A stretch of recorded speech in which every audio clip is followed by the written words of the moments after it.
네, 문제 다 푸셨으니까 풀이 바로 진행하고요. 일단 1번 보시면 그림은 헬륨 원자 핵이 양성자 2개랑 중성자 2개로 구성되어 있는 것을 나타낸 것이고 각각의 입자의 질량을 나타냈다. 일단 뭐 보기 보면 양성자와 중성자의 질량 숫자 나와 있으니까 이렇게 봐도 되지만 단순 지식형입니다. 양성자보다 중성자가 무겁다는 거 알고 계셔야 되고요. 기억 틀린 보기 니은 양성자 2개와 중성자 2개의 질량 합은 헬륨 원자핵의 질량보다 크냐? 얘도 마찬가지죠. 양성자 2개랑 중성자 2개가 만나서 헬륨 원자핵을 만드는데 원자핵을 구성하는 입자는 똑같이 되어 있지만 얘네가 결합을 형성하는 과정에서 질량 결손이 발생하고 그때 방출된 에너지가 결합 에너지의 형태로 원자핵을 끈끈이 묶어준다. 괜찮죠? 그래서 이 과정에서 질량 결손이 일어난다는 거. 질량이 줄어든다. 단순 지식형이니까 이것도 알아두시고, 물론 양성자 2개랑 중성자 2개의 질량을 더한 다음에 얘랑 대소관계를 비교해도 되지만 그럴 필요가 없다. 다음 디귿 양성자 2개랑 중성자 2개가 융합할 때 에너지를 흡수가 아니라 방출이죠. 그래서 디귿 틀린 보기 답 2번으로 내주고 넘어가겠습니다. 이어서 2번이고요. 그림은 자석의 N극 끝을 기준으로 하여 A와 B 사이를 등속도로 좌우로 움직이고 있는 상태를 나타낸 것이다. G는 검류계이고 B에서 A로 이동하는 동안 검류계의 최대값은 플러스 300mA이다. 좋습니다. 얘도 보기 구성 보시면 기억. 검류계에 흐르는 전류를 생성하는 데 기여한 주된 에너지원은 운동 에너지이다? 맞는 거죠. 자석을 움직이는 그 운동 에너지, 역학적 에너지가 전기 에너지로 전환되는 거니까 에너지의 전환 과정 기술할 수 있어야 되고요. 그 다음 니은. 지금 B에서 A로 이동하는 동안 전류의 최대값이 플러스 300이다. 그럼 A에서 B로 이동할 때 전류의 최대값은 마이너스 300이다. 라고 얘기해 줄 수 있겠죠? 니은 맞는 보기다. 괜찮나요? 시간에 따른 이 전류 그래프를 그려보시면요. B에서 A로 가는 동안 플러스라고 나와 있으니까 위쪽에 찍어줄 거고 등속도로 움직이고 있기 때문에 일정한 전류가 흐를 겁니다. 그렇죠? 단위 시간당 자기 선속의 변화가 일정하니까 속도가 일정하면 일정하게 이렇게 가는 거예요. 근데 B에서 A를 딱 찍고 그 뒤로는 뒤로 다시 빼야 되는데 등속도라고 했으니까 순간 속도는 0이 되지만 그 뒤로는 다시 이제 속력이 일정하게 빠질 겁니다. 그래서 순간적으로 0을 찍게 되고요. 여기에서 다시 한번 미니멈으로 이렇게 간다는 거. 그래서 시간에 따른 유도 전류의 세기는 이런 식으로 그래프를 그릴 수가 있을 겁니다. 괜찮죠? 마지막 디귿. 자석이 A와 B를 왕복하면서 생성된 전류가 교류냐? 맞는 보기죠. 전류의 방향이 변하는 걸 교류라고 하니까. 그렇죠? 디귿도 맞는 보기 다 5번으로 내시면 되겠습니다. 그 문제풀이 영상을 보실 때 틀린 문제만 보셔도 크게 지장은 없습니다. 혹은 헷갈리는 보기 한두 개만.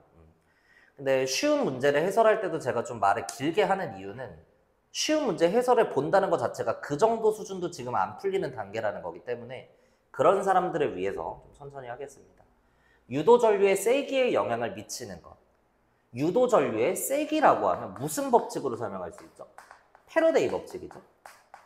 알아두셔야 됩니다. 패러데이 법칙이다. 이때 유도 기전력이나 유도 전류의 방향을 설명하는 법칙은 렌츠의 법칙이다. 강조했습니다. 그리고 자주 나오는 오답으로요. 앙페르 법칙이라고 하는 단어가 나오는데 우리 전류의 세기 할 때 암페어 그 단위가 여기서 온 거거든. 이 앙페르 법칙은요. 도선에 전류가 흐르면 그 도선이 자석처럼 행동하더라. 그래서 전류에 의한 자기장의 방향이나 세기를 설명하는 전류에 의한 자기장을 설명하는 법칙입니다. 근데 실제로 지금 우리가 다루는 단원에서는 그래서 나올 이유는 딱히 없는 거죠. 유도기전력이나 전류의 세기를 설명하는 건 패러데이 법칙, 방향을 설명하는 건 렌츠의 법칙이다. 그래서 기억, 전류의 세기랑 관련이 되어 있는 거, 자석의 자력 맞고요. 자석의 이동 속도, 그죠? 코일의 가문 횟수 다 좋다. 답 4번으로 내주시면 되고 자석의 크기나 중요한 게 질량과는 무관하다는 거 다 알고 계시죠? 특히나 공기저항과 마찰을 무시한다라고 했을 때 동일한 높이에서 떨어뜨리는 질량이 M짜리 자석과 2M짜리 자석이 있다. 이 둘은 자력은 동일한데 지금 질량만 다른 거야. 그리고 여기에 코일을 놓는 거죠. 그랬을 때 얘네를 자유낙하시켰을 때 만들어지는 유도전류의 세기 이런 걸 물어볼 수가 있는데 기본적으로 알고 계셔야 되는 건 얘네들이 H의 높이에서 갖는 중력 파텐셜 에너지 이 P는 mgH로 정의되기 때문에 중력 파텐셜 에너지는 인마가 두 배인 게 맞습니다. 질량이 무거우니까. 그죠? 그리고 이게 운동 에너지로 전환이 될 겁니다. 공기 저항과 마찰을 무시한다라고 하면 역학적 에너지가 보존되기 때문에 얘가 얘로 모두 전환된다 이렇게 식을 쓸 수 있겠죠. 그래서 동일한 높이에 왔을 때요. 전환된 운동 에너지의 크기도 얘가 두 배인 거 맞습니다. 질량이 두 배니까. 그죠? 근데 위치 에너지가 운동 에너지로 전환이 된다 이렇게 식을 써놓고 나면 보이는 게 뭐가 약분이 돼버려? 그쵸? M이 사라진단 말이야. 그래서 결국 여기서 의미하는 건 연직 방향으로의 속력, 나중 속력 V는 여러분들 역학적 시스템 할 때 했던 겁니다. 루트 2GH로 표현이 되면서 중요한 게 뭐와 무관하다야? 질량과는 무관하다. 이 정도 내용 알고 계시죠? 그래서 진공 중에 이런 공기 저항이나 마찰을 무시할 수 있을 때 자력의 세기가 똑같다면 하나는 질량이 코끼리고 하나는 개미야. 그럼에도 불구하고 동일한 속력으로 계속 떨어진다는 거. 이 정도 내용까지 엮어서 물어볼 수 있으니까 크기나 질량과 무관하다 알아두시면 되겠습니다. 이어서 4번이고요. 그림은 검유계가 연결된 코일에 자석의 N극을 가까이 하는 것과 멀리 하는 것을 나타낸 것이다. 물리 파트 문제를 푸실 때는 문제를 읽긴 읽되 우린 어차피 이 그림, 표, 그래프 이런 것만 보고 문제를 풀 거기 때문에 문제에 나와 있지 않은 어떤 정보가 있는지 그런 관점에서 가볍게 보시면 됩니다. 기억, 가에서 유도전류의 방향을 물어보고 있는데 N극이 가까워지는 변화가 생겼으니까 N극으로 밀어내겠죠. 반대는 S로 유도되고 오른손의 엄지를 N극 방향으로 했을 때 지금 내 눈앞에 보이는 손톱은 오른쪽으로 가더라. 그러니까 눈앞에 보이는 코일의 전류가 오른쪽으로 만들어진다는 겁니다. 쭉 따라가면 BGA 순으로 흐른다. 맞는 보기고요. 그 다음 니은 가와 나의 검유계에 흐르는 전류의 방향은 반대이다. 같은 말로 검유계는 이 화살표의 방향이 전류의 방향을 나타내기 때문에 눈금이 변하는 방향, 그렇죠? 요것도 반대이다. 이렇게 묻는 거랑 똑같고요. 지금 나에서는 N극이 멀어지고 있으니까 S극으로 당길 것이다. 그럼 반대는 N이 유도되고 오른손의 엄지를 N극 방향으로 했을 때 지금 손톱 어디가 있어? 오른쪽이라고 하시면 안 됩니다. 손톱이 오른쪽으로 가 있으면 내 눈앞에 안 보이니까 눈앞에 보이게 하면 손톱은 왼쪽으로 가 있는 거죠. 그래서 유도전류의 방향이 바뀐다. 자석의 극은 똑같고요. 지금 변화의 방향이 반대니까 유도되는 전류의 방향도 반대일 수밖에 없습니다. 니은 맞는 보기고 마지막 디귿. 나의 검유계에 흐르는 전류의 방향은 코일 위에서 S극을 가까이 할 때랑 같은 방향이냐. 지금 물어보는 게 S극을 가까이 할 때랑 같냐라고 했는데 초기 상황은 N극이 멀어지는 거고 디귿에서 물어보는 건 S극이 가까워질 때야. 자석의 극방향이 바뀌면 전류의 방향은 바뀌고 변화의 방향이 바뀌면 한 번 더 변하는 거죠. 그래서 반대의 반대니까 같은 방향이다가 맞는 보기가 될 겁니다. 다음 5번 내시면 될 거예요. 이어서 5번 문제고요. 좀 복잡하게 생기긴 했지만 방금 얘기한 것처럼 문제를 읽으면서 그림에 나와 있지 않은 정보가 있는지 그런 관점으로 가볍게 읽어보면 그림은 동일한 원형 금속고리 A, B를 중심축이 일치하도록 고정시키고 괜찮죠? A와 B 사이의 중심에 막대 자석을 놓고 회전축을 중심으로 회전을 시킬 때 막대 자석의 N극과 S극이 중심축과 나란한 순간의 모습을 나타냈다. 뱅글뱅글 돌리고 있는데 나란할 때를 딱 나타냈다. 이렇게 나와 있습니다. 기억. 막대 자석이 180도 회전하는 동안 A에 흐르는 유도전류의 방향을 물어보고 있는데 쉽게 생각하세요. 쉽게. 봐봐. 지금 S극이 이렇게 되어 있거든. 180도 돌면 이렇게 도는 거잖아. 결국 금속고리 A 입장에서는 계속해서 S극이 뭐 하는 효과야? 멀어지는 효과죠. 이해되세요? 그래서 여기에서부터 180도 돌 때까지는 S극이 계속해서 멀어지는 효과입니다. 그렇기 때문에 전류의 방향은 일정하게 맞는 거죠. 혹은 이렇게도 생각할 수 있습니다. 선생님, 여기서 90도 돌 때까지는 S극이 멀어지는 변화인 거 알겠어요. 근데 얘가 이렇게 돌면 N극이 이때부터는 이렇게 다가오는 효과라고 할 수도 있잖아요. 그래도 상관없습니다. 90도에서 180도로 갈 때 S극이 여전히 멀어진다라고 하든 아니면 여기에 돌아온 N극이 가까워진다라고 하든 앞에 문제에서 얘기했던 것처럼 극방향도 변하고 변화의 방향도 바뀌었으니까 반대의 반대라서 여전히 똑같다. 이렇게 생각을 하시면 돼요. 이해되시죠? 니은 막대 자석이 이 순간부터 90도 회전하는 동안 도선에 흐르는 유도 전류의 방향은 A, B 모두 B 방향이냐 물어보고 있는데 결국 중요한 건 코일에 어떤 유도 전류가 만들어지는 이유는 자석의 변화 때문입니다. A가 됐건 B가 됐건 지금 자석을 돌리고 있잖아. 그 변화 때문에 전류가 만들어지고 있고 그러한 변화의 방향이 똑같으니까 전류의 방향은 똑같이 만들어집니다. 근데 모두 B냐고 했으니까 확인을 해보는 거죠. 자, S극이 멀어진다라고 하면 그게 싫으니까 인력이 작용하면서 N으로 당겨. 그럼 반대는 S가 될 거고요. 오른손의 엄지를 N극이라 했을 때 손톱은 지금 어디가 있어? 밑으로 가 있는 게 보이는 거죠. 그래서 전류가 이렇게 B 방향으로 만들어질 겁니다. 되시죠?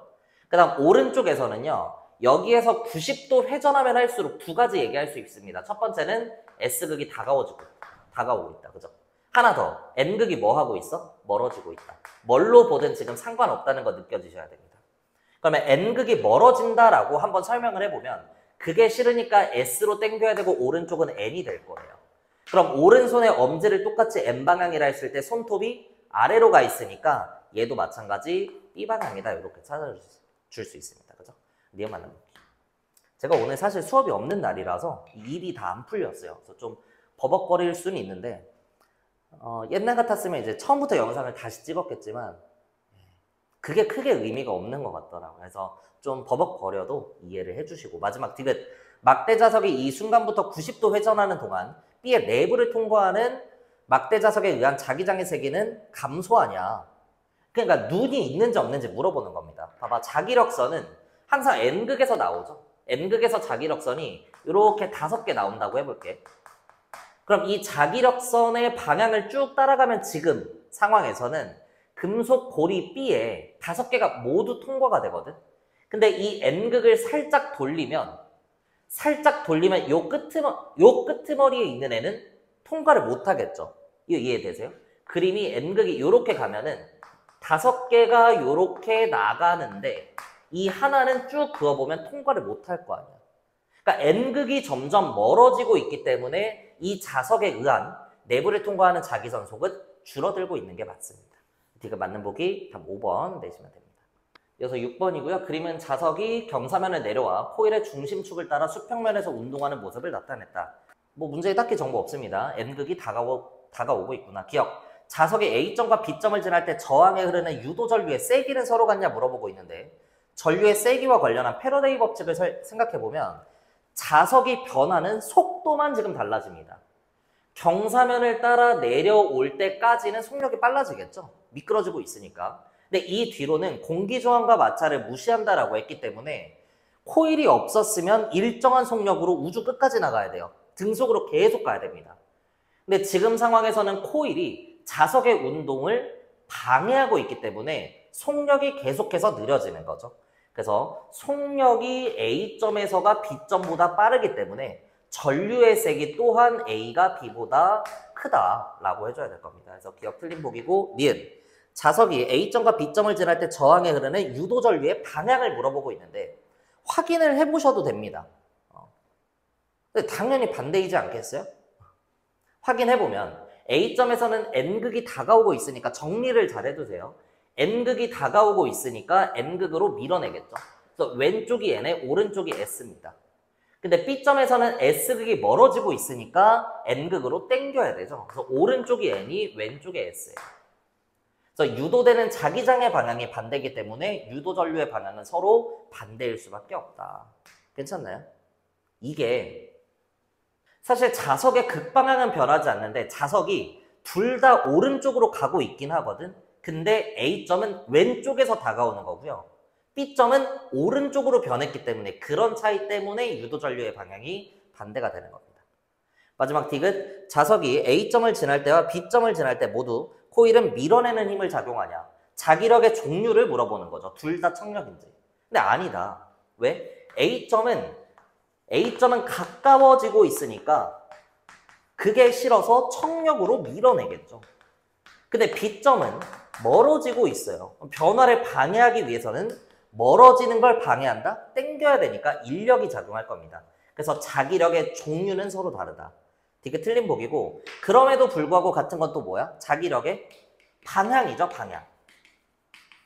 그래서 이렇게 자기력의 종류를 물어볼 수도 있고 방향을 물어볼 수도 있는데, 종류는 쉽습니다.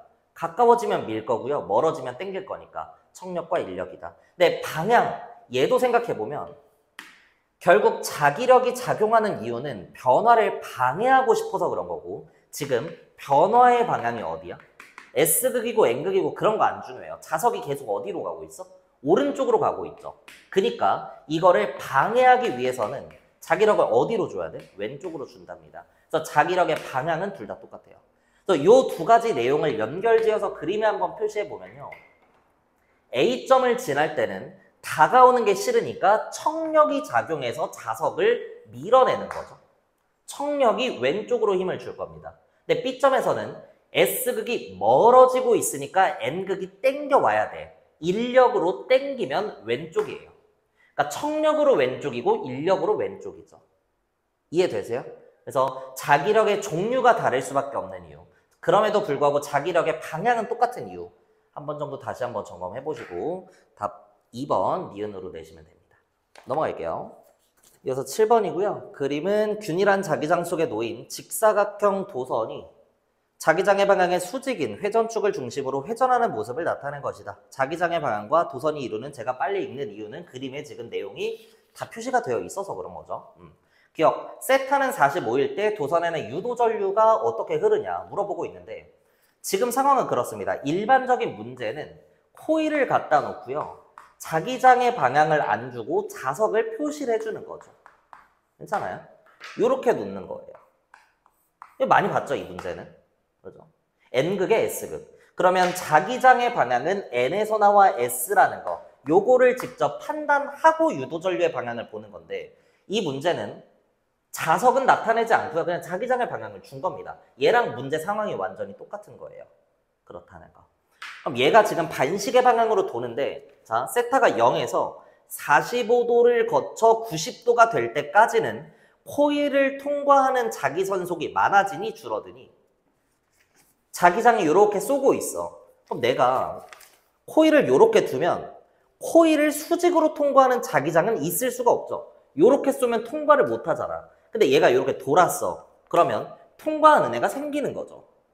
얘가 점점 돌면 돌수록 수직 방향으로 노출되는 면이 많아지는 거니까 오른쪽으로 통과하는 자기장이 많아집니다. 근데 많아지면 싫은 거기 때문에 내뱉어야 된다. 요 생각을 하시면 돼요. 돌면 돌수록 오른쪽을 통과하는 게 많아지니까, 노출되는 면이 넓어지니까 다시 왼쪽으로 내뱉어야 된다. 왼쪽으로 내뱉으려면 전류의 방향이 B에서 C 방향이 되어야 되는 거죠. A에서 B 방향 마찬가지입니다.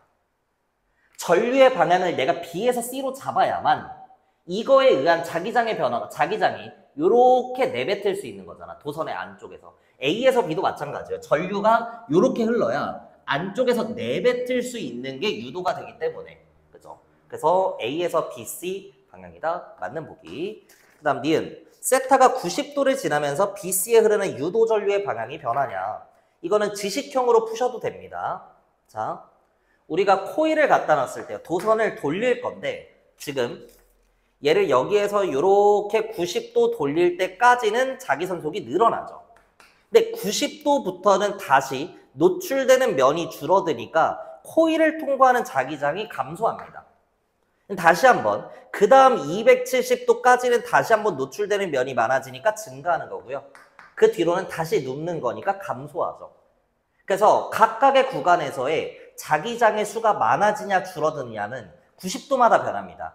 근데 실제로 터빈을 돌려보면 코일을 회전시켰을 때 유도전류의 방향이 변하는 건 180도마다고, 그때에 해당하는 방향은 이 방향이었습니다. 이게 이제 전류의 방향이 전환되는 시점이에요.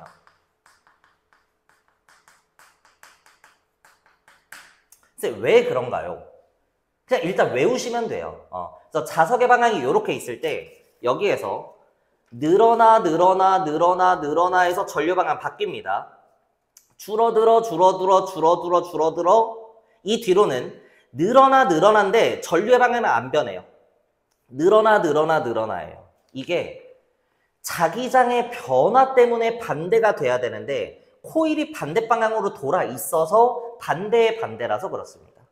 제가 이게 정규 수업 중에는 프린트 해봐야 이렇게 분필로 그어가면서 얘기했었죠.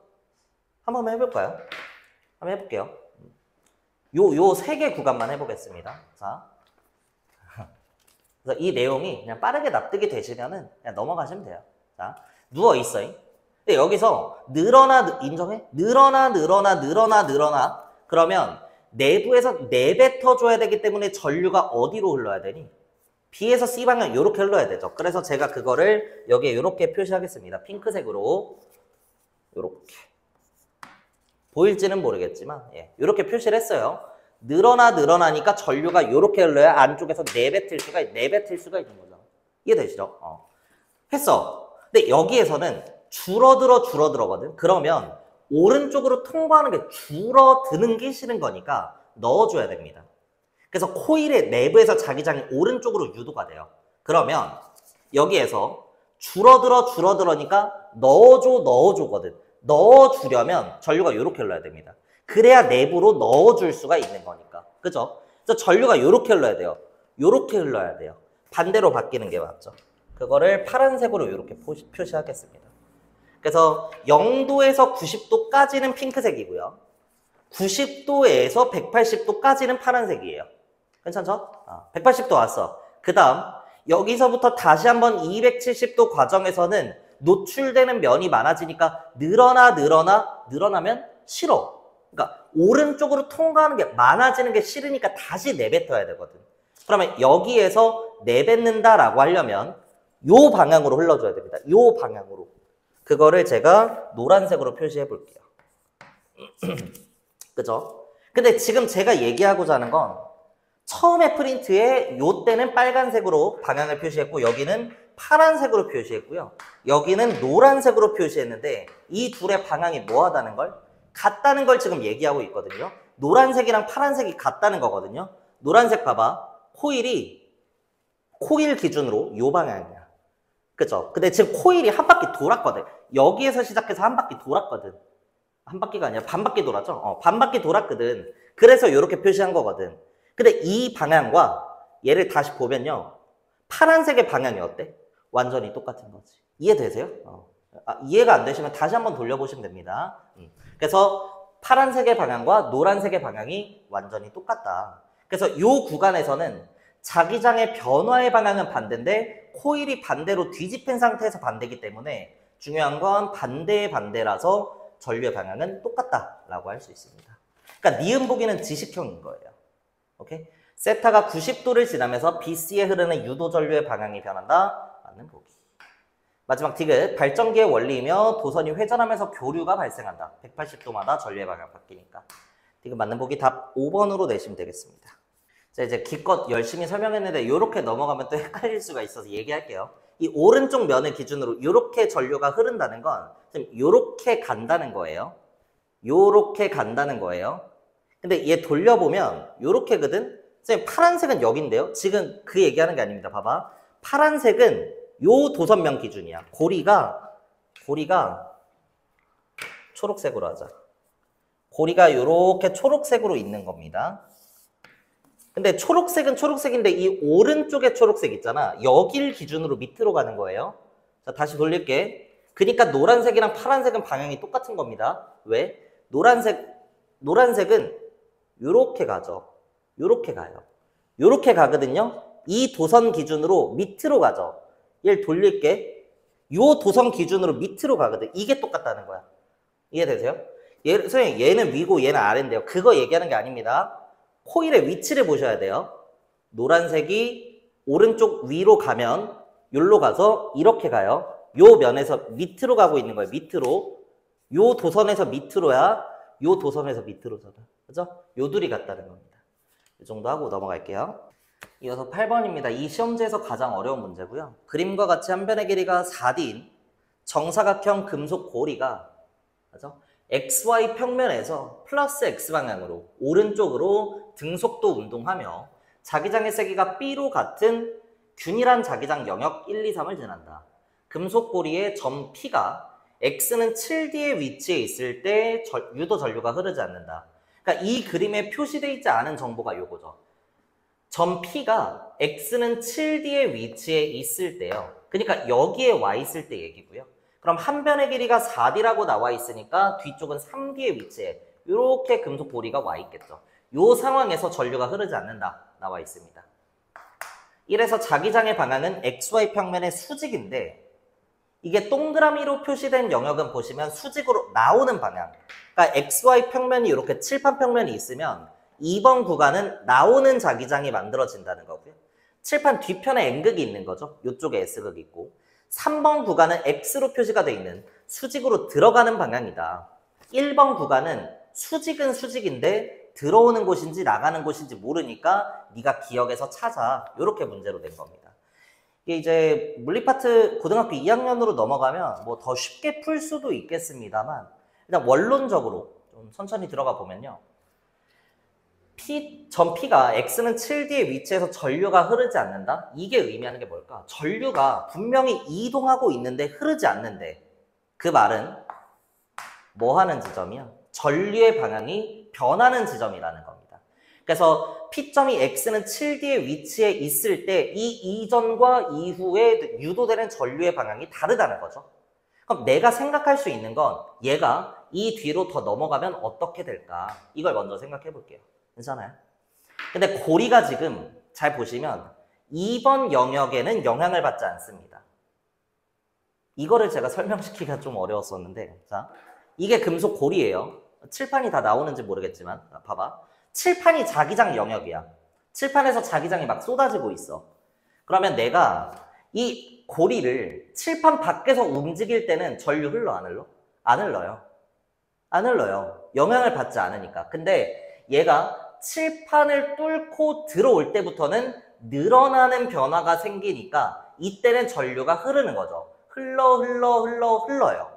근데 이 뒤로는 이미 코일의 내부에 모든 자기장이 다 들어와 있기 때문에 안 흘러야. 계속 안 흐르죠. 이동은 하고 있긴 하지만 어차피 자기장 영역에 모두 들어가 있으니까 안 흘러. 그러다가 칠판이 끝나고 나서 빠져나갈 때는 자기장이 줄어들으니까 전류가 흘러입니다. 이해되세요? 그래서 자기장의 영역이 되게 넓은데 내가 이 코일을 움직인다라고 했을 때 어디까지는? 여기까지는 안 흐른단 말이야. 근데 얘가 안쪽으로 넘어와서 이렇게 되는 순간 이때는 흐르는 거죠. 근데 얘가 다시 한번 모두 진입하고 나면 여기에 위치해 있을 때나 여기에 위치해 있을 때나 결국 코일 내부를 통과하는 자기선속은 변하지 않기 때문에 이때는 전류가 흐르지 않는다는 겁니다. 그러다가 다시 한번 얘가 튀어나오기 시작하면 변화가 생긴 거니까 흐르는 거죠. 근데 지금 상황도 마찬가지야. 이번에는 뭐냐면 자기장 영역이 굉장히 좁은 거야. 코일이 이렇게 긴 거고. 그럼 얘가 쭉 이동해서 여기까지는 흘러 안 흘러? 안 흘러. 근데 자기장 영역이 이렇게 있어. 지금 튀어나오고 있다고 하는 거야. 그죠? 얘가 여기를 딱 통과하는 순간 이때부터는 통과하는 자기장이 많아지니까 전류가 흐릅니다. 근데 노란색과 핑크색의 위치, 노란색은 이렇게 있을 때예요. 이때랑 핑크색의 위치는 이렇게 있을 때입니다. 이땐 전류 안 흘러요. 자기장의 영역이 굉장히 좁고 그게 코일의 내부에 모두 들어가 있으면 변화가 없기 때문에 이미 모든 영역이 다 들어가 있으니까. 그래서 자기장이 넓고 코일이 모두 들어가 있거나 코일이 넓고 자기장의 영역을 모두 포함하고 있으면 그때는 변화를 무시할 수 있다. 요 얘기 하나 할 수 있습니다. 그래서 지금 이 P점이 X는 7D에 위치해 있을 때 구간 2가 주는 자기장의 영향은 생각하지 않아도 된다는 거예요. 그러면 1번과 3번의 어떤 변화가 유발이 될 건데 지금 내가 알고 있는 건 3번이죠. 그럼 3번이 어떤 영향을 줄까를 생각해보면 3번에는 지금 X가 표시가 되어 있고요. 이게 의미하는 건 수직으로 들어가는 방향이래. 그럼 코일이 3번 구간을 지나면 지날수록 들어가는 자기장이 많아지는 변화입니다. 그럼 들어가는 게 많아지는 게 싫으면 내뱉어야 되죠. 그러기 위해선 전류가 요렇게 흘러줘야 돼요. 요렇게 흘러줘야 돼요. 그래야 내뱉을 수 있는 거잖아. 요렇게 흘러야 내뱉을 수 있는 거잖아. 뭔 식의 방향이야? 반식의 방향이다. 근데 P가 X는 7D의 위치에 있을 때 전류의 방향이 바뀌는 포인트라는 걸 내가 찾아놨기 때문에 그러면 이 이전까지는 무슨 식의? 식의 방향이라는 거죠. 양식의 방향입니다. 이해되세요? 그러니까 얘가 살짝 왼쪽으로 시프트가 된 요 위치에 있다라고 하면 이때는 식의 방향으로 전류가 흐른다는 겁니다. 그럼 이때 식의 방향으로 흐르게 하는 건 누군가라고 하면 똑같이 2번은 생각할 필요 없어요. 그쵸? 이미 포함이 되어 있기 때문에 오른쪽으로 가면 갈수록 3번의 영향이 커진다면 그 왼쪽에 있을 때는 1번의 역할을 생각할 수 있다는 거고요. 1번에 그래서 자기장의 방향을 찾는 방법이 두 가지가 있는데 일단 첫 번째 더 어려운 방법은 가정을 해보는 겁니다. 만약 얘가 뚫고 나오는 방향이라면 이렇게. 그러면 1번 구간에 만약 뚫고 나오는 자기장이 있었어. 근데 얘가 오른쪽으로 가면 갈수록요. 뚫고 나오는 자기장 수가 줄어듭니다. 그럼 뚫고 나오는 게 줄어드는 게 싫으니까 더 뚫고 나오게 해줘야 되겠죠. 그럼 더 뚫고 나오게 하려면 전류의 방향이 이렇게 흘러야 돼요. 똑같이 이렇게 반시계로 흘러야 된다는 거예요. 그래야 더 뚫고 나오는 자기장을 만들 수가 있으니까. 결국 내가 동그라미로 가정하는 순간 1번의 영역이 튀어나오는 자기장이다 라고 가정을 하면 얘나 반시계인데 지금 얘는 시계라고 찾았으니까 전류의 방향이 바뀌는 포인트라는 걸 찾았으니까 결국 이게 아니라 들어가는 방향으로 자기장이 존재하는 영역이었구나. 그래서 들어가는 방향이다. 이렇게 찾을 수 있습니다. 근데 쉬운 방법은 뭐냐면 결국 우리가 유도 전류의 방향이 반대이다. 이 포인트를 찾았잖아. 솔직히 시계인지 반시계인지 그런 것도 안 중요해요. 그냥 들어가냐 나오냐 요거만 판단할 때는 보세요. 2번은 무시입니다. 인정하시죠? 근데 오른쪽으로 갈수록요. 3번에 의해서 전류가 만들어질 건데 그 전류의 방향이 뭔지는 모르겠지만 오른쪽으로 가면 갈수록 수직으로 들어가는 방향의 자기장 수가 늘어나는 변화입니다. 이거에 의한 어떤 전류의 방향이 있겠죠. 그럼 1번 구간은 오른쪽으로 가면 갈수록 들어가는 건지 나오는 건지 그건 모르겠지만 확실한 건 코일 내부를 통과하는 자기선속이 줄어든다는 거예요. 그리고 이 둘은 반대 방향이어야 된다는 거잖아요. 인정하세요? 그러니까 여기까지는 기본 상황이란 말이야. 여기에서 오른쪽으로 가면 갈수록 3번 구간에 의한 변화는 들어가는 자기장이 많아지는 거기 때문에 그거에 의한 어떤 전류의 방향이 생길 거고 오른쪽으로 가면 갈수록 1번 구간에 의한 자기장의 변화는 줄어드는 거니까 얘까지는 확정이에요. 그리고 이 둘의 전류의 방향이 반대가 돼야만 유도 전류의 세기가 0이 되는 시점이 있는 거죠. 그렇다라고 하면 1번의 자기장이 어떤 방향일까는 바로 결정이 됩니다. 봐. 변화의 방향이 반대지. 그럼 이미 유도 전류의 방향은 반대예요. 그러니까 자기장의 방향은 바뀌면 돼, 안 돼? 안 된다는 거야. 이거 무조건 들어가는 방향이어야 돼요. 그래야 자기장의 방향은 똑같은데 1번에서는 줄어드니까 어떤 방향이 만들어지고 3번에서는 늘어나니까 어떤 방향이 만들어지면서 이 둘이 반대가 될 수 있는 거죠. 그래서 결국 기억북에서 출제자가 물어보는 건 유도 전류의 방향이 그래서 시계야? 반시계야? 그게 아니라 들어가냐 나오냐 이것만 물어봤다면 1번과 3번의 역할 1번은 줄어들고 3번은 늘어나니까 전류의 방향이 바뀌기 위해서는 극방향, 자기장의 방향은 똑같아야 되는구나. 그래서 얘가 들어가니까 얘도 들어가야 된다. 이렇게 찾아줄 수 있습니다. 오케이, 그 다음 니은 P가 X는 5D를 지날 때 P가 5D를 지나면요. 한 변의 길이가 4D라고 했으니까 뒷꽁다리는 여기에 와 있겠죠. 그러면 유도 전류의 방향을 물어보고 있습니다. 이게 아까 앞의 상황이었어요. 얘는 똑같이 보면요. X는 OD의 위치에서 오른쪽으로 가나 왼쪽으로 가나 몇 번 구간은 무시할 수 있어? 이제는 1번 구간은 무시할 수 있는 거죠. 그래서 1번 구간을 무시하고 왔다 갔다 지금은 오른쪽으로 이동을 하는 겁니다. 그러면 2번 구간에 어떤 변화가 생길 건데 얘는 지금 코일을 뚫고 나오는 방향으로의 자기장이 있는 거죠. 뚫고 나오는 자기장이 많아집니다. 그러면 많아지는 게 싫으니까 다시 내뱉어야 되죠. 칠판 반대쪽으로 자기장을 넣어줘야 돼요. 그러기 위해서는 이렇게 흘러야 돼요. 이렇게 흘러야 돼요. 그래야 안쪽으로 넣어줄 수, 그죠? 그래야 안쪽으로 넣어줄 수가 있는 거잖아. 그래서 뭔 시계야, 이거? 시계 방향이네요. 그냥 시계 방향이고요. 피에 흐르는 유도전류의 방향, 반시계니까 이렇게 갈 겁니다. 요렇게. P점이 여기 있죠? 그래서 P의 위치에서는 마이너스 Y 방향이다. 맞는 보기 고르시면 되고, 마지막 디귿. 피에 흐르는 유도전류의 세기는 3D를 지날 때랑 5D를 지날 때 비교하라고 했는데 한 변의 길이가 4D라고 나와 있으니까 3D를 지날 때는 여기입니다. 그러면 마이너스 D까지 이렇게 와 있겠네요. 그럼 여기에서 오른쪽으로 등속도로 이동한다라고 하면 누구에 의한 유도전류가 만들어져? 구간 1에 의한. 인정하세요? 그리고 비교 대상이 P점이 X는 5D를 지날 때, 여기를 지날 때입니다. 그럼 한 변의 길이가 4D니까 꼬랑지는 저기 와 있겠죠? 요렇게. 자, 여기에서 오른쪽으로 등속도로 이동한다라고 하면 구간 2개가 영향을 준다? 아니죠, 아니죠. 몇 번 구간은 무시야? 1번 구간은 무시잖아. 그러면 2번 구간만 영향을 주는 거거든.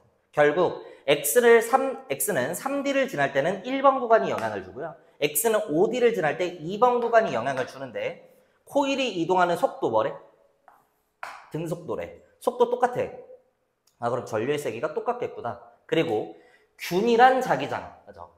자기장의 세기가 B로 같은 균일한 자기장이라고 나와 있거든. 1번과 2번의 자기장의 세기가 똑같기 때문에 속도도 똑같고 자기장의 세기도 똑같고 변화도 똑같고 아, 그냥 세기는 같다라고 해줘야 되는구나 라는 거 알 수 있습니다.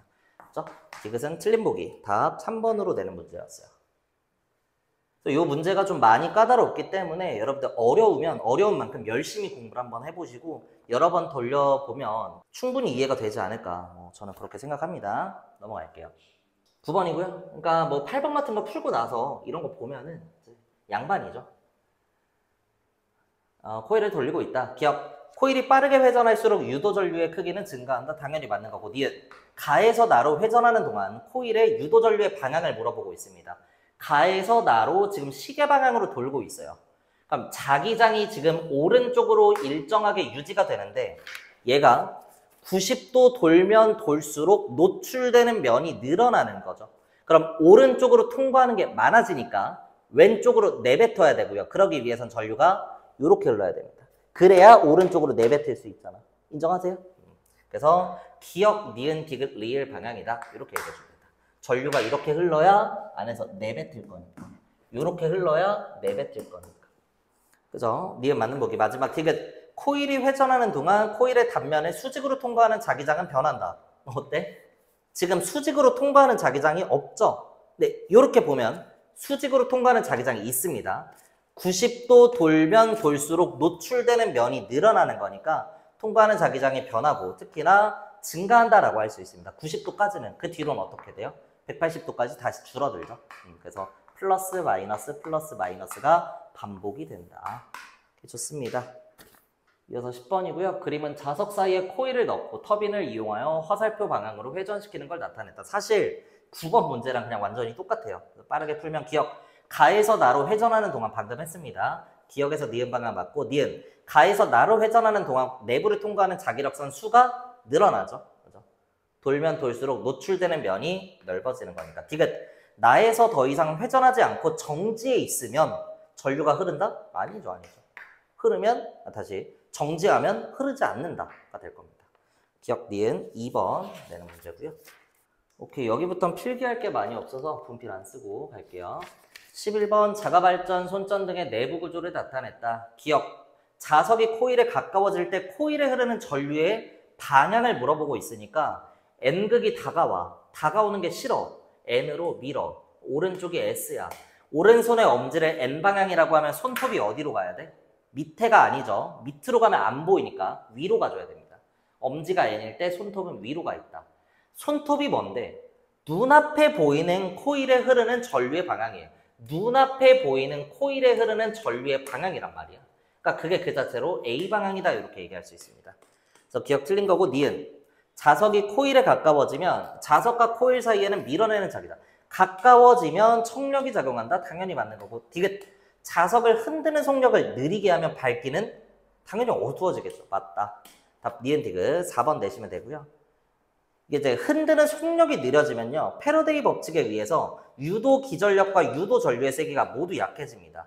그러니까 전압과 잔류가 모두 약해진다.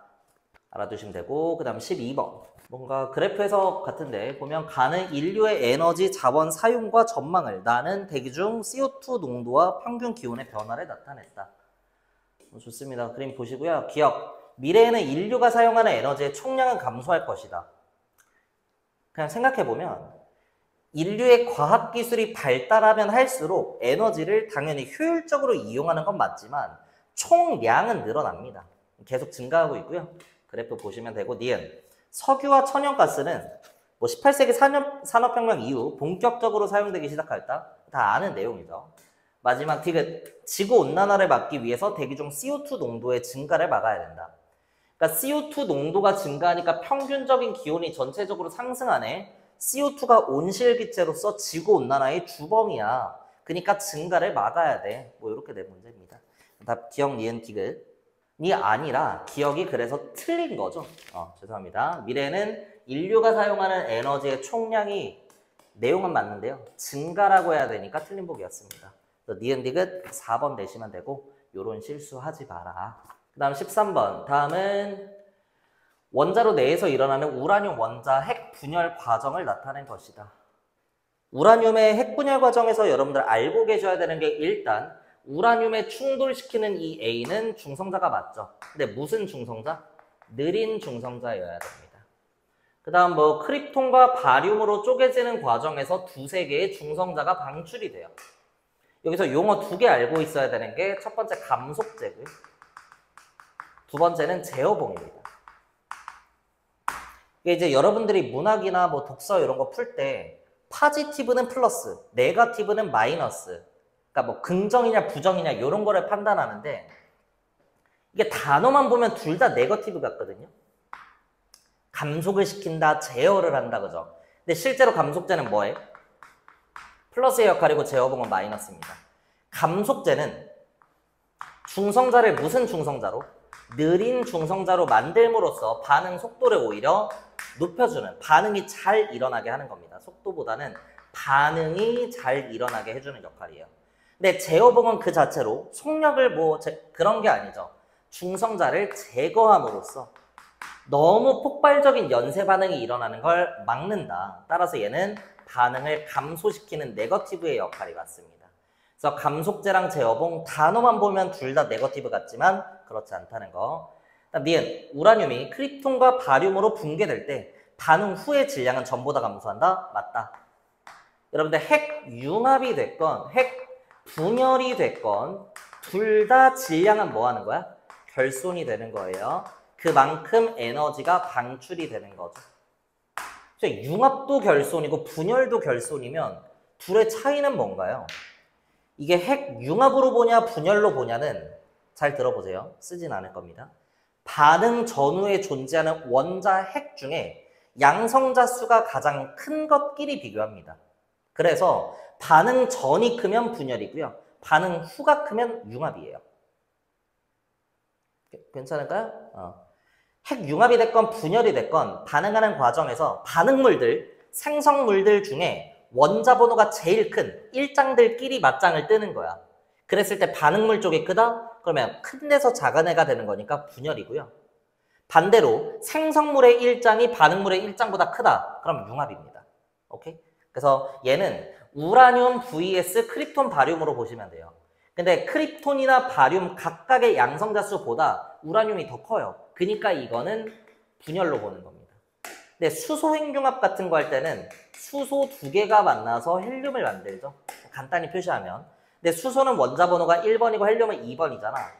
이 중에 가장 큰 거 1번과 생성물 중에 가장 큰 거 2번에 비교하면 얘가 크잖아. 그래서 이 과정을 그냥 융합이라고 하는 거예요. 어쨌든 융합이 됐건 분열이 됐건 둘 다 질량 결수는 공통점이라는 거. 그죠? 디귿, 원자론의 감속제 나오면 속력을 감소시키는 거니까 반응을 잘 일어나게 하는 겁니다. 그래서 B 과정에서 핵분열의 연소 반응 속도를 줄여준다? 아니다. 이 역할을 하는 건 누구야? 제어봉이죠. 그래서 답은 3번으로 내는 문제입니다. 이어서 14번, 그러면 우리 생활에서 볼 수 있는 여러 가지 에너지와 에너지 전환을 나타냈다. A, 열에너지가 증기기관에서 뭘로 전환이 되고 화학에너지가 근육운동 과정에서 뭘로 전환이 되고 무슨 에너지가 전기자동차에서 A는 역학적 에너지다. 보기 보고 푸시면 되고요. B는 화학에너지가 전지에서 뭘로 열에너지가 태양열 발전을 통해서 뭘로 그죠? 전기에너지가 될 겁니다. C는 어떤 에너지가 태양을 통해서 빛에너지로 전환이 되고 원자로에서 이 에너지를 열에너지로 바꾸고 핵에너지가 되겠다. 그래서 열에너지, 전기에너지, 핵에너지 답 1번 내주시면 됩니다. 넘어갈게요. 15번 그림은 자동차에 주입한 연료의 화학에너지 200kJ이라고 나와 있고 에너지 전환 비율을 나타냈다. 기억, 자동차의 열기관의 열효율 나와 있는데 일단 초기에 투입한 걸 100%라고 했을 때 마찰은 Q2죠. 공기저항도 Q2입니다. 기계 부품의 열, 이것도 Q2예요. 만약에 뭐 난방을 켰다, 에어컨을 켰다 이런 거는 W입니다. 어쨌든 남은 게 운동에너지로 빠질 거고 지금 Q2가 55에 75니까 연료율은 25%가 되는 게 맞다. 그다음 니은, 연료의 화학에너지 중 50kJ이 운동에너지로 전환되고 나머지가 소멸되냐 물어봤는데 지금 투입한 게 200이고 효율이 25%니까 오케이 50만큼 운동으로 갔다? 맞네? 이러시면 안 됩니다. 나머지는 소멸되는 게 아니에요. 그쵸? Q2로 빠져나가는 겁니다. 그래서 여기서는 에너지가 활용할 수 없는 형태의 열에너지로 빠지는 것뿐이지 소멸되지는 않는다. 총량은 불변하다. 그 내용을 아는지 묻는 보기였고요. 그 다음 디귿, 같은 속력으로 같은 거리를 갈 때 열효율이 높을수록 더 적게 사용하므로 CO2 배출을 너무 당연한 말이에요. 같은 속력으로 같은 거리를 갈 때 효율이 높으면 더 적게 태울 거니까 이산화탄소의 배출을 줄일 수 있어. 맞죠? 답 기억 디귿 3번 내시면 되겠습니다. 이어서 16번 열기관에서의 열효율 나와 있고 그림 가는 고열원에서 Q1을 흡수해서 W2라고 Q2로 빠진다.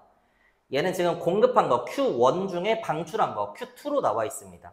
기억 B의 열효율을 물어보고 있는데 일단 쭉 써보면요. C는 공급한 게 6이고 빠진 게 4니까 2란 건 2고요. B는 8 처먹고 6 빠졌으니까 이만큼, A도 10 처먹고 8 빠졌으니까 이만큼 일을 하고 있습니다. 일단 B의 입장에서는 8개 중에 2개만큼 일을 했으니까 25%가 맞고요. 니은 W의 크기는 모두 갖다 맞고 마지막 디귿 효율의 크기인데 해준 일은 똑같습니다. 근데 A 쪽으로 갈수록 같은 일을 하기 위해 많은 인풋을 넣어줘야 되는 거죠. 같은 양의 일을 하기 위해 열을 많이 공급해야 된다. 효율이 안 좋다. 효율은 C 쪽으로 주둥아리 걸리는 게 맞는 보기 답 5번 내주시면 되겠습니다. 이어서 17번 그림은 똑같이 Q1, 뭐 Q2, W에 대한 얘기 일반적으로 나와 있고요. 표랑 보기 보면서 풀겠습니다. 뭐 기억이 몇이냐, Q2가 몇이냐, Q1이 일정할 때 몇이냐. 그러니까 공식을 쭉쭉 써가면서 풀어도 되지만 여러분들 이 A와 B는요. 열 효율이 1대2라고 나와 있거든요. 근데 열 효율은 Q1분의 W죠. 잘 들어봐. 열 효율의 어떤 분수 형태 물리량의 전체 값은 분모를 통일시켰을 때 분자의 비율과 같습니다. A와 B는요. 열 효율이 1대2예요. 그러면 해준 1도 1대2라고 할 수 있어? 그럴 수 없잖아. Q1을 모르니까. 그죠? 근데 분모가 만약 1대1이라면 내가 분모를 통일시키면 분수 형태 물리량의 전체 값의 비율과 분자의 비율은 똑같습니다. 이 개념을 이용하면 40개 중에 8개 일했으니까 5개 중에 하나 일하는 비율이고요.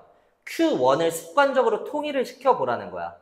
같은 양만큼 공급하면 10배니까 10만큼 일하겠죠. 그러면 E의 효율에서는 50개 중에 10개를 일하는데 얘는 효율이 2배니까 같은 양의 열을 공급했을 때 해준 일의 양은 2배가 될 것이다. 그래서 기억은 22가 되는 게 맞고요. 니은 Q2의 크기 얼마나 똥이 빠지냐 계산하시면 되겠죠. 40개 중에 8개니까 32개, 50개 중에 20개니까 30개. 그래서 A가 크다 맞는 거지. 디귿 Q1이 일정할 때 W가 작을수록 Q1이 뭔데? 공급이야. 인풋이 똑같은데 일을 적게 했어. 그러면 효율이 안 좋다는 거죠. 낮아진다라고 해야 돼서 틀린 보기. 답 기억 니은 3번. 이제 문제를 풀다가 중간에 영상이 또 끊겨서 배터리가 없어가지고 다시 찍어야 되는데 빠르게 가겠습니다. 18번. 각 전등에서 에너지 전환을 나타낸 것이다. A, B, C 나와 있고 기억. 전등을 사용할 때 지구 환경 변화를 유발하는 정도가 가장 작은 거. 효율이 가장 높은 게 누구냐.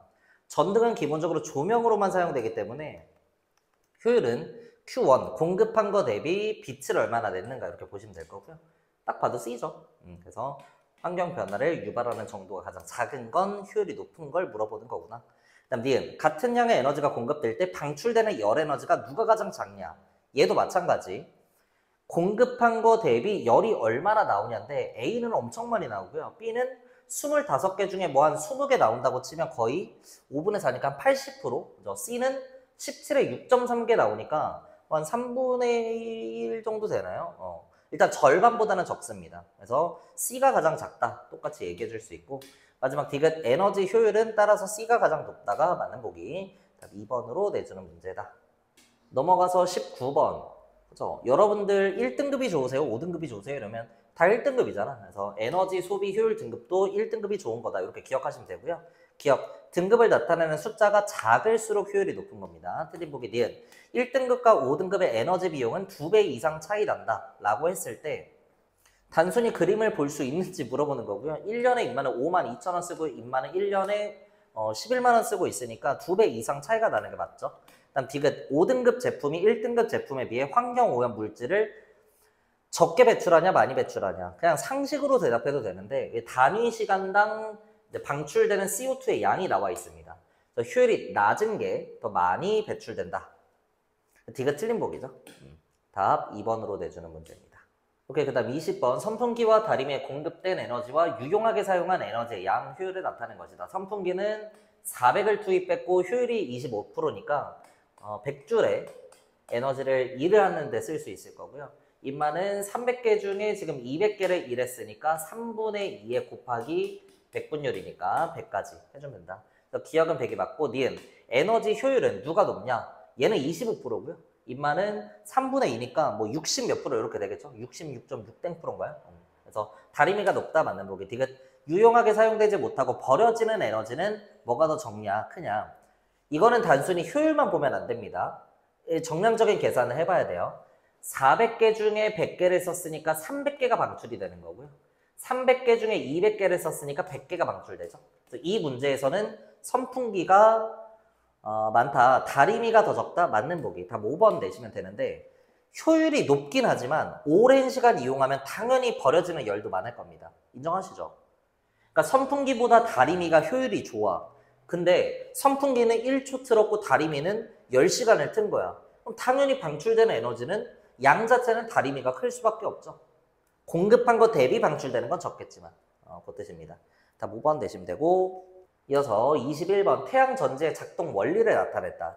기본적으로 태양광을 받는 쪽에 자유전자가 존재하는 N형 반도체를 놔야 되고요. 이 반대쪽에 P형 반도체입니다. 위치 관계를 외워버리세요.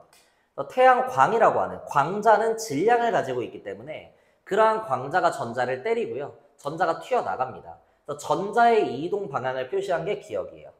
여러분 잘 아시겠지만 전자와 전류의 이동 방향 반대입니다. 따라서 전류의 방향은 니은이다. 기억 맞는 보기고 니은. 나 아래쪽에 바뀌는 게 P형 반도체 맞습니다. 외워두시고요. 이렇게 광자가 전자를 때려서 질량을 주면서 전자가 튀어나오는 이동하는 이런 현상을 광전 효과라고 해요.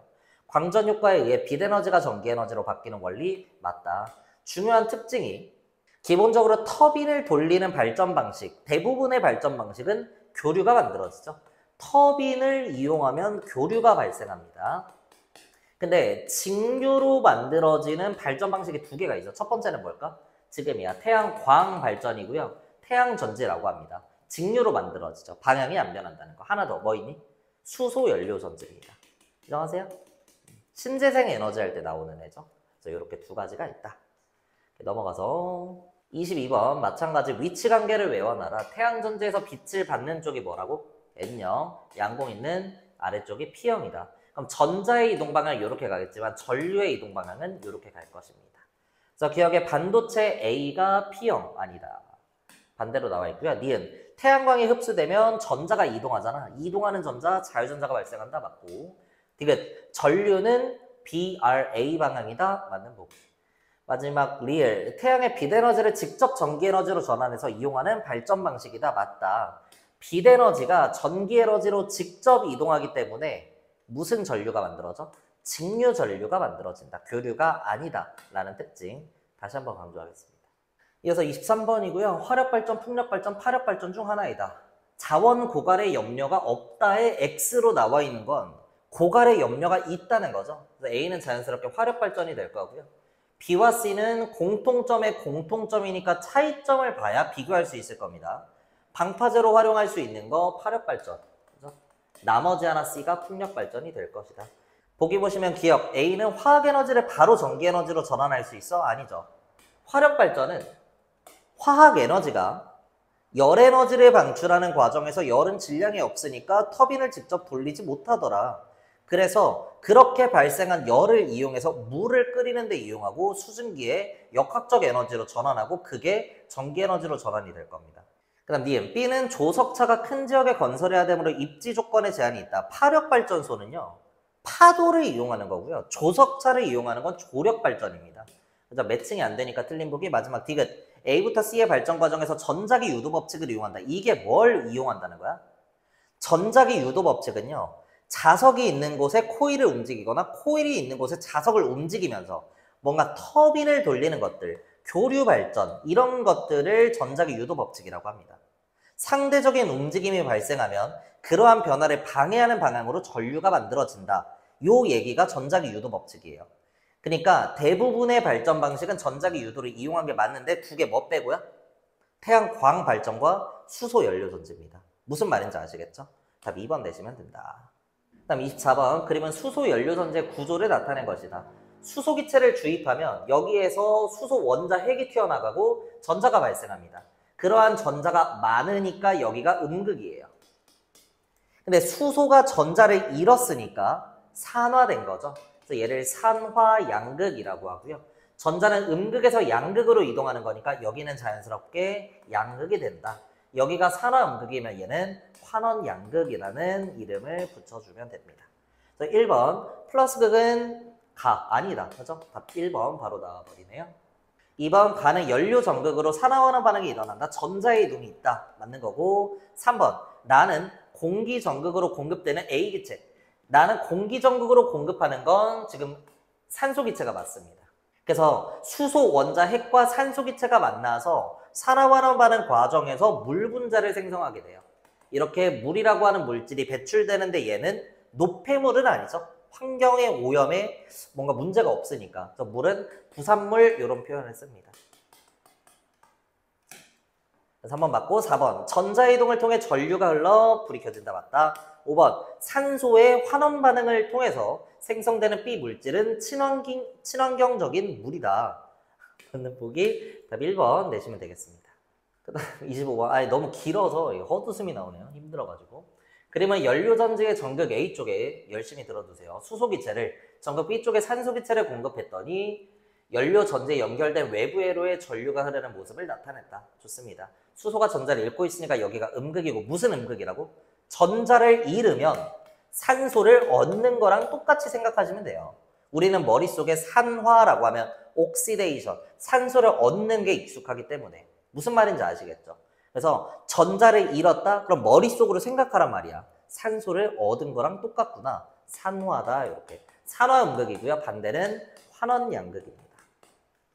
기억, 전극 A에서 수소는 전자를 잃는다라고 해야 돼서 틀린 보기고 니은 전자는 전극 A에서 B로 외부 회로를 따라 전자는 A에서 B로 이동하는 게 맞죠.